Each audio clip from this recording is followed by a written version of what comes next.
Do you want to know how you can install Shein? If yes, then this video is specially for you.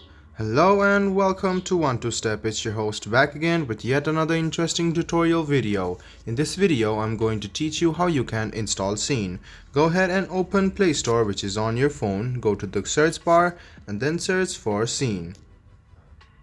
Tap on Shein and you can see the install icon. Go ahead and tap install, and in a while you can see that Shein will be downloaded, and after it has been downloaded, instantly you will notice that it will be installed, and then you can enjoy your shopping online. You can view a lot of products and you can even review them, and you can join the affiliate program of Shein as well. I hope this video about how you can download and install Shein app was helpful for you. If you still have any kind of confusion, please do mention us on the comment section down below. Like the video, subscribe to the channel, and do hit the bell button for more. Hope to see you in the next video as well. Until then, goodbye, take care, and make sure you enjoy.